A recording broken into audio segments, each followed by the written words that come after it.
Buenas tardes, ¿cómo están ustedes? Pues vamos a dar principio a nuestra conferencia del día de hoy, donde vamos a abordar un tema que yo considero que es muy importante, muy interesante. Es continuación de lo que vimos la semana pasada y el tema es el cambio.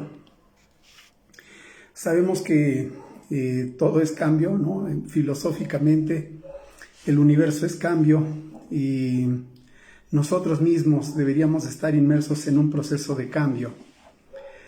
Entonces, sucede que a veces tenemos resistencia a ese cambio o tenemos dificultades para cambiar.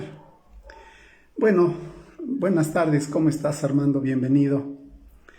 Voy a empezar con una frase de Henry Ford, muy interesante, que él dice: tanto si crees que puedes hacerlo como si no, en los dos casos tienes razón. Es decir, esta situación es muy interesante. De una o de otra forma, si queremos cambiar y pensamos que no podemos cambiar, pues no vamos a cambiar. Y lo contrario también es cierto. Si quiero cambiar y creo que voy a cambiar, también voy a lograrlo. Entonces, pues aquí se trata de optar por la razón más positiva. Bueno, quiero recordar brevemente qué sucedió la semana pasada. La semana pasada aprendimos dos factores claves, ¿no? Sobre la dificultad del cambio. Vimos que en primer lugar está no querer salir de nuestra zona de control. Sí se recuerdan de esto.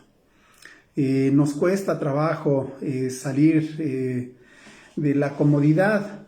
El cambio significa dejar un lugar conocido, ¿sí? Hábitos, costumbres, forma de ser, relaciones, etcétera. Y cuesta trabajo dejar eso. Eso es no querer dejar nuestra zona de confort. Luego vimos otra razón, la ganancia secundaria. La ganancia secundaria es muy interesante, les voy a decir por qué. Porque la ganancia secundaria significa que aunque digamos que queremos cambiar, en el fondo no lo deseamos hacer. ¿Cómo es esto? Sí, aunque suene un poquito enredado, así es.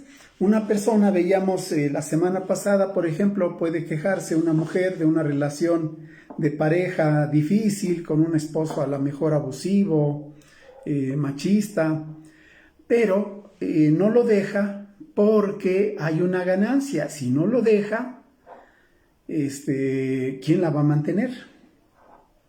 Hay una ganancia. La persona que está enferma y no se quiere curar y que no se atiende, tiene una ganancia secundaria. O sea, estar enferma le representa una ganancia. ¿Cuál fue la ganancia? Vimos la semana pasada, pues la conmiseración, pobrecita, qué mal te va, la vida es dura contigo, etcétera. Entonces, esa es la ganancia secundaria. Yo obtengo un beneficio de no querer cambiar y de estar en una situación aparentemente desventajosa. Si soy víctima, pues la gente se apiada de mí, pobrecito de mí. Bueno, de alguna forma la conferencia de hoy va a profundizar en el primer aspecto, en no querer dejar nuestra zona de confort. Porque miren, realizar un verdadero cambio, cambiar lo que se dice cambiar, es una tarea muy ardua, es muy difícil. Miren, podemos hacer cambios sencillos. Puedo cambiar mi corte de cabello, puedo cambiar mi forma de vestir, puedo irme al gimnasio y ponerme pues más firme, más fitness, más atlético. Puedo terminar una relación de pareja, todo el tiempo se están terminando relaciones de pareja. Pero estos cambios, fíjense, al final son cambios superficiales. Ya sé que alguien puede decir que el tema de pareja es muy difícil, pero no lo es tanto, ¿ok? Existen otra clase de cambios o transformaciones que son muy profundos. Implican cambiar nuestra forma de pensar, de ver y comprender el mundo y a nosotros mismos. Estos son los cambios más difíciles de realizar. Dejar de ser uno mismo. Y fíjense cómo en la misma expresión está ya envuelta una dificultad. ¿Cómo voy a dejar de ser yo? Hola, ¿qué tal, Adriana? ¿Cómo estás? Buenas noches, bienvenida. Muy bien, Brenda, ¿cómo estás? Bueno, estos son los cambios más difíciles, que cambie yo mi forma de pensar, mi forma de verme a mí y de ver al mundo. Es doloroso si lo intentamos hacer, porque es más cómodo mantenernos en lo conocido. Bueno, voy a pasar a ver con más detalle este tema del cambio profundo. ¿Por qué nos cuesta tanto trabajo? Miren, los cambios profundos y significativos son muy difíciles de llevar a cabo por nuestra ceguera. ¿Qué significa esto? Tenemos limitaciones en nuestra capacidad de autoconciencia, lo que quiere decir que no somos capaces de vernos a nosotros mismos con objetividad.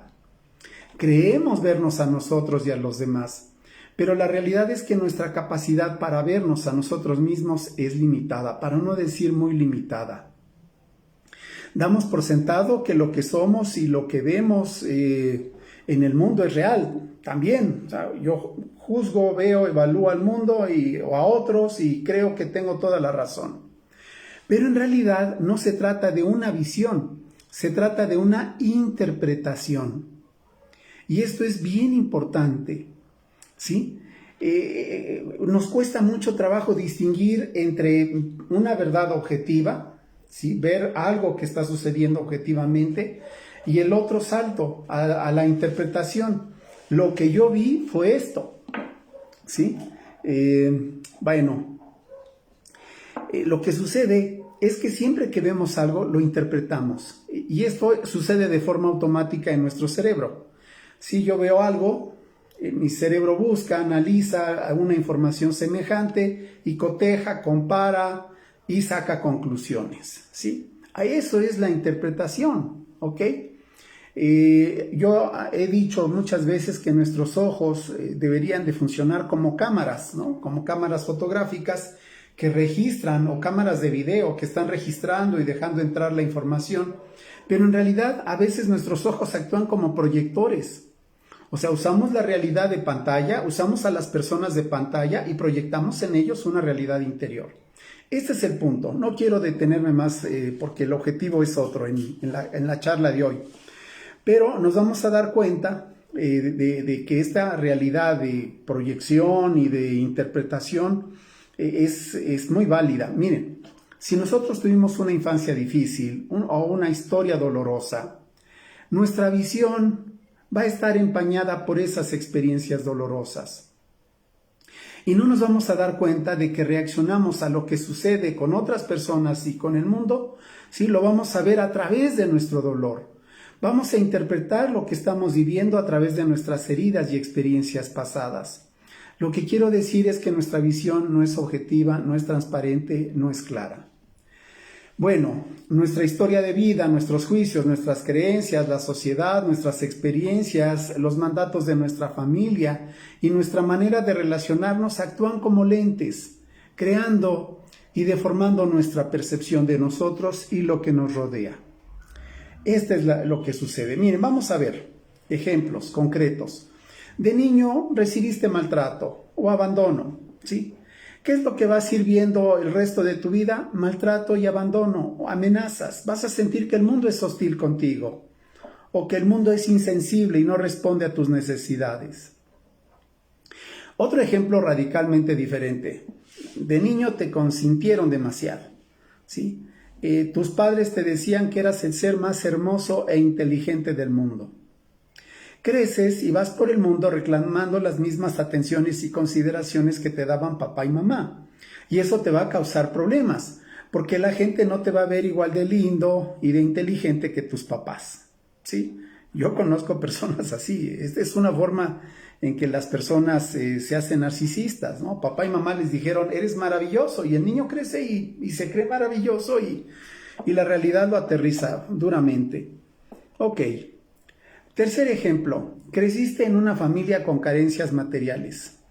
Entonces te va a quedar una huella de que la vida es una lucha por la supervivencia. Así es esto, triste y doloroso.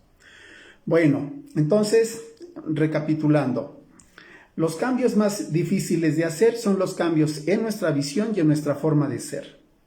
Y los cambios también que tienen que ver con nuestra visión del mundo. Porque nuestra experiencia ha moldeado nuestra visión y a partir de nuestra visión construimos una realidad.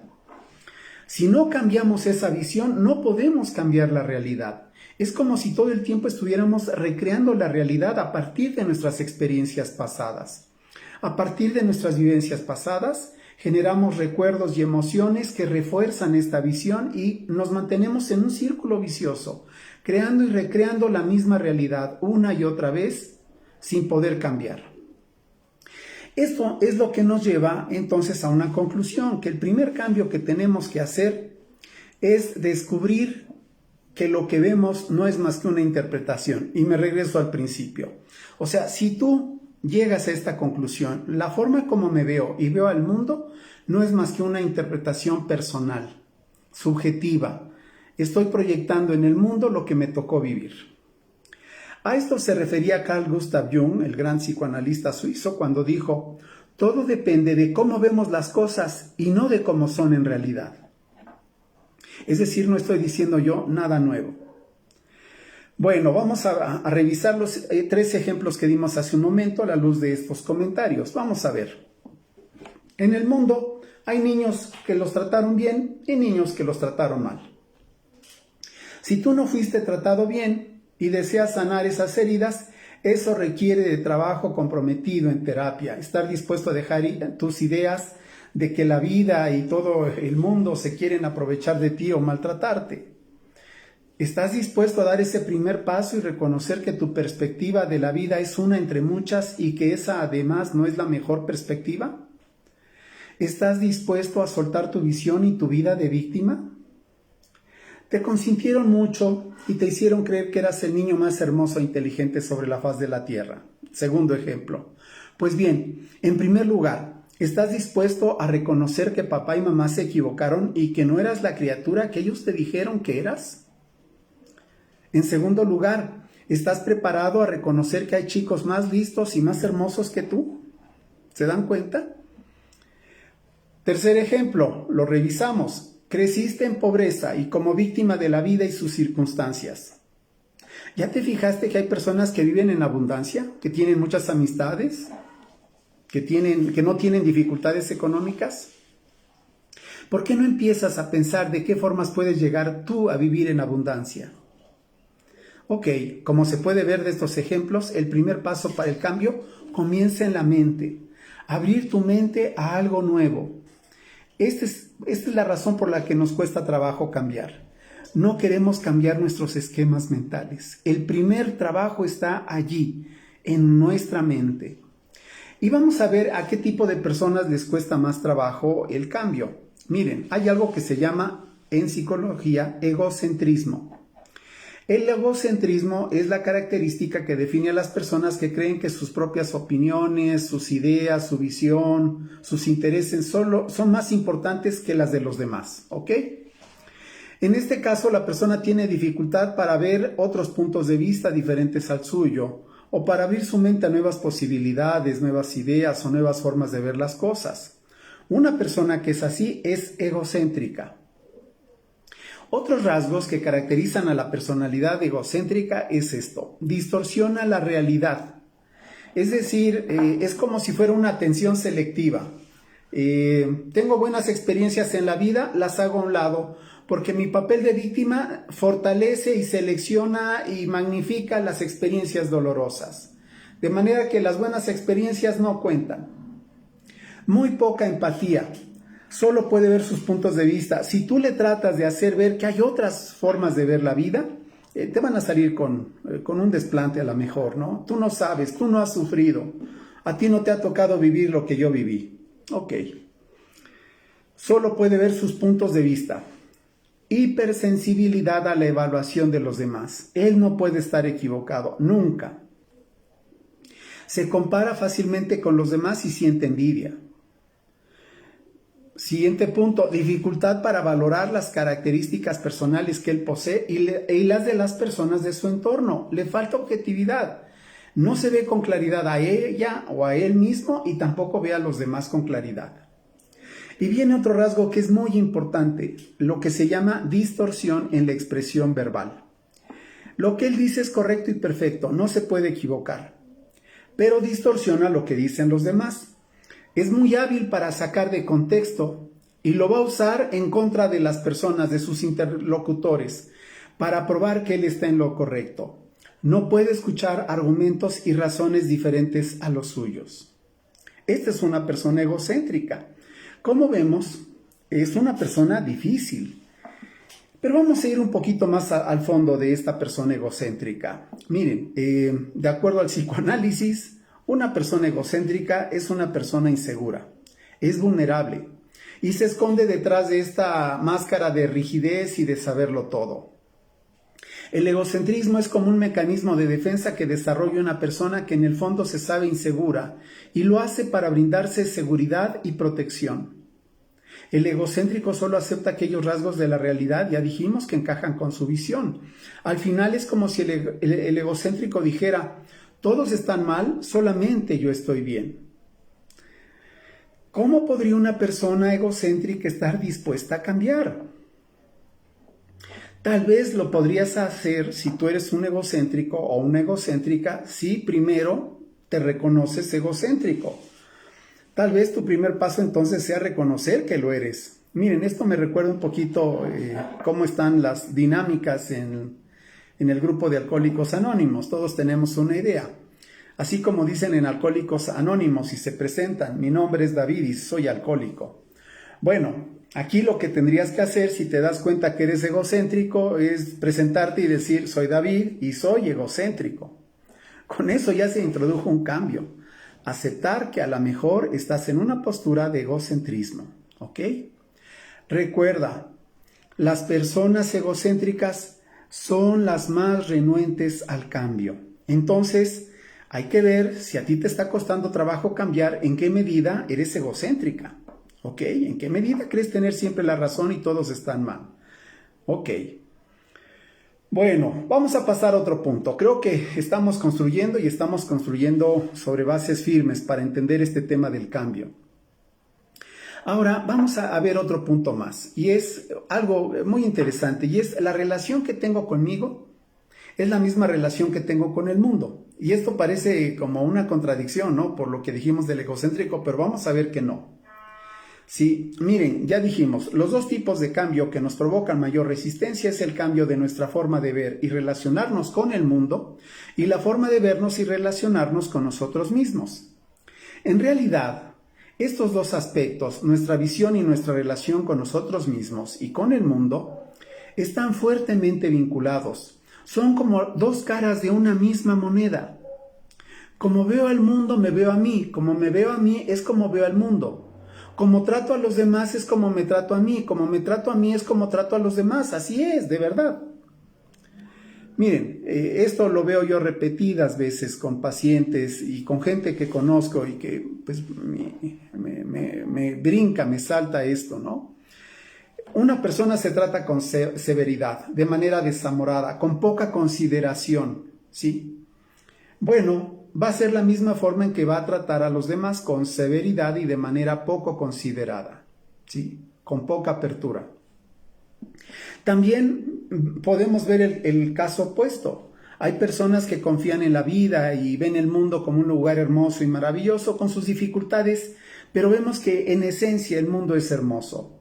Pues ¿cómo va a ser la relación conmigo? Pues me voy a ver igual, me voy a ver hermoso, con mis errores, pero fundamentalmente como alguien bueno, ¿ok?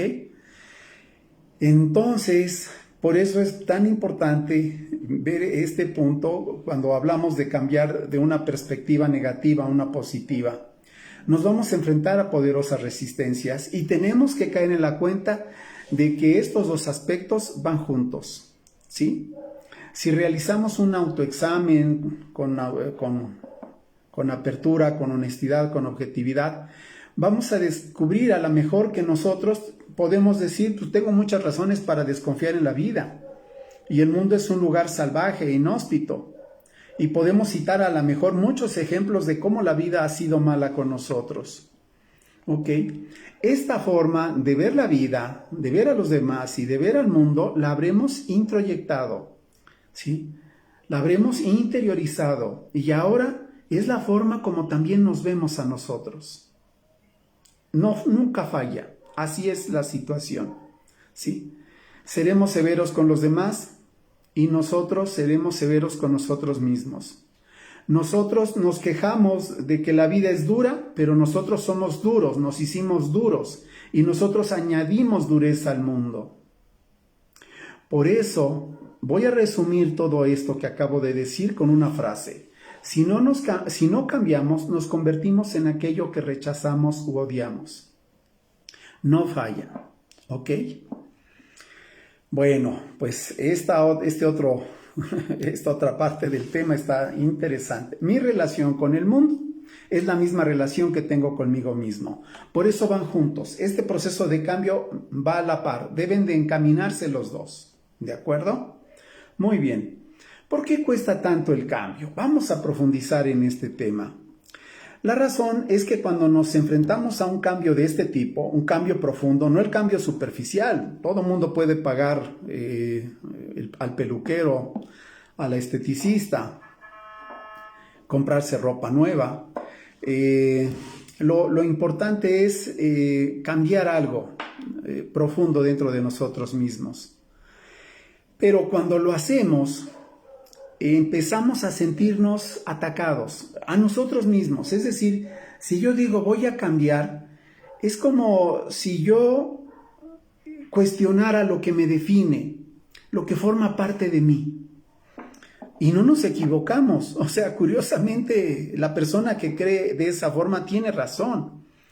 Sí, estamos sintiendo esa transformación como un ataque a nuestra identidad. Anatole France, un escritor francés, sintetizó magistralmente esta idea cuando dijo: todos los cambios, incluso aquellos que más se han demorado en el tiempo, tienen su cuota de melancolía, derivada de aquello que dejamos atrás, y es una parte de nosotros mismos. Debemos morir en una vida antes de entrar en la otra. Es decir, cuando decimos esto de que una parte de nosotros se resiste al cambio porque es como si una parte mía fuera a morir, no nos estamos equivocando. Así es, justamente. Por eso nos cuesta trabajo cambiar. Porque una parte de nosotros se tiene que ir.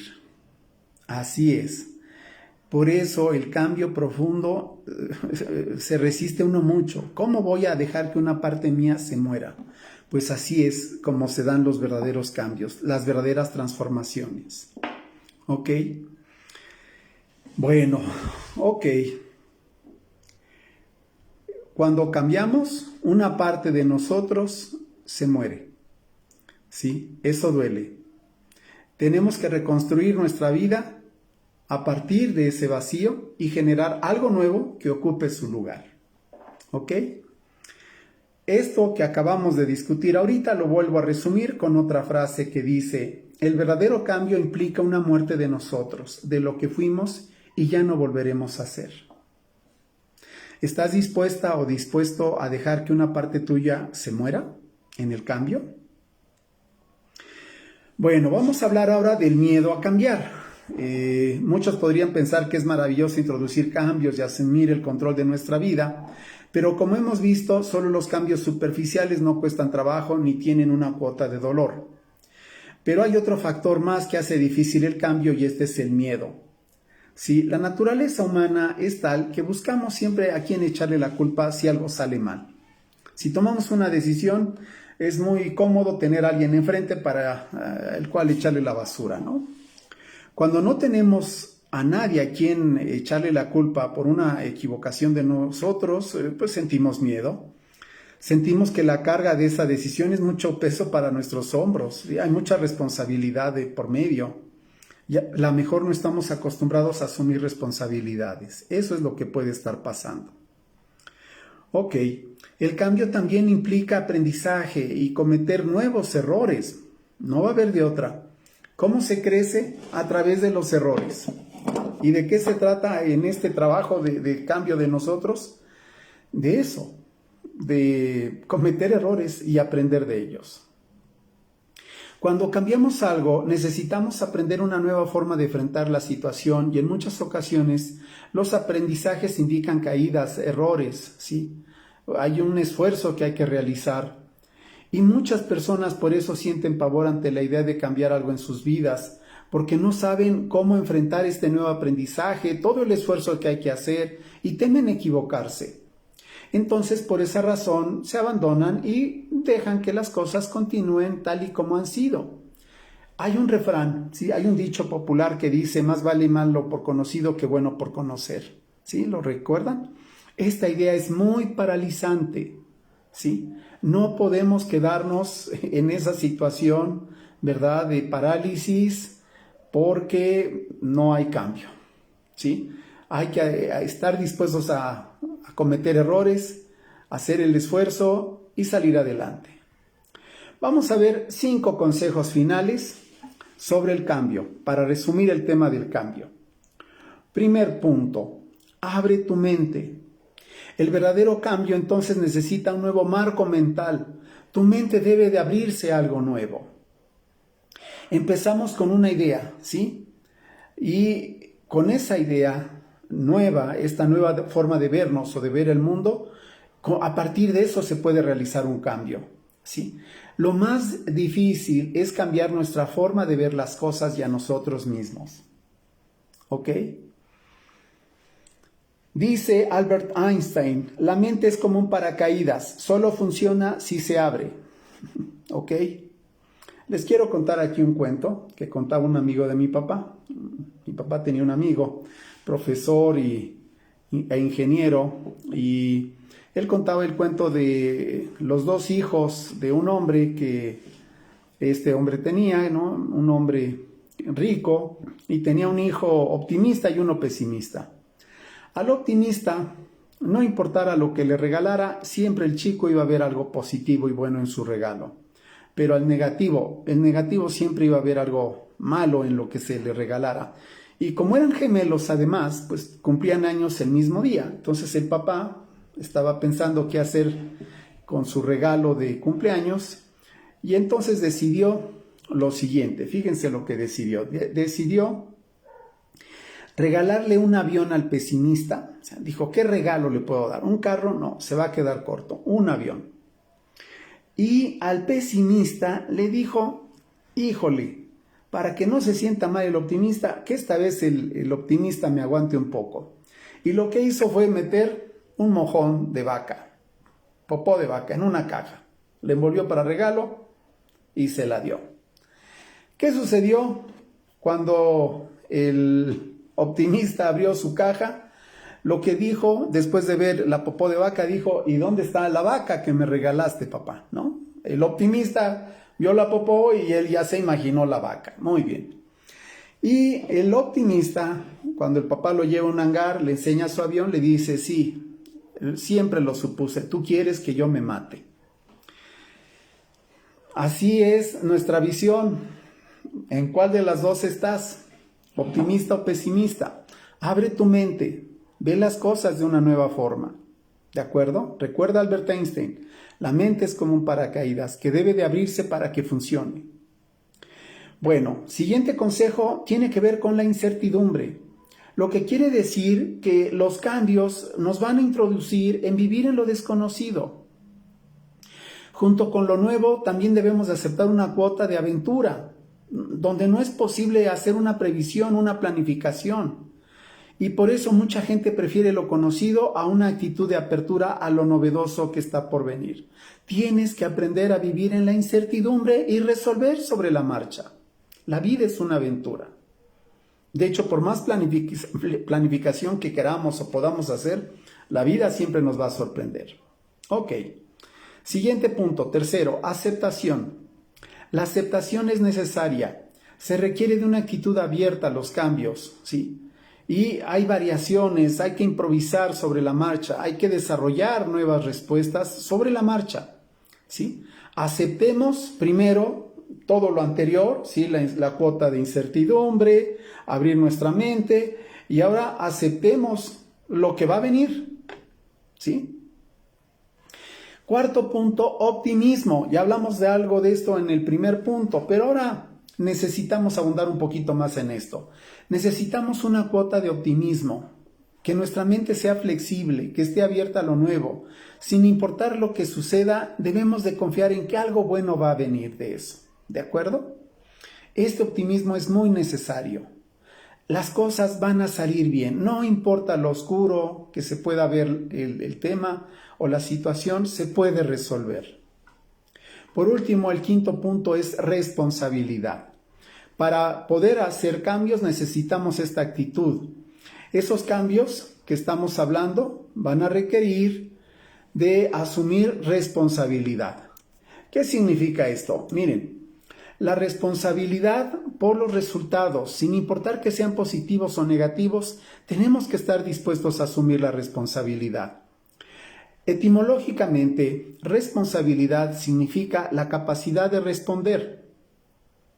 Aplicado a lo que estamos diciendo, sin importar los resultados de nuestros cambios, tenemos que responder ante lo sucedido y realizar aquellos ajustes que sean necesarios. Muy bien. Bueno, pues ya tenemos una conferencia, creo que muy interesante, sobre el tema del cambio.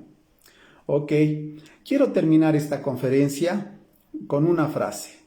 Miren, esta frase también es de Albert Einstein. Y Albert Einstein dijo lo siguiente: si deseas que las cosas cambien, no las hagas siempre de la misma forma. Es decir, si tú deseas cambiar, tienes que hacer las cosas de una forma diferente en tu vida. Solamente de esa forma podrás renovarte.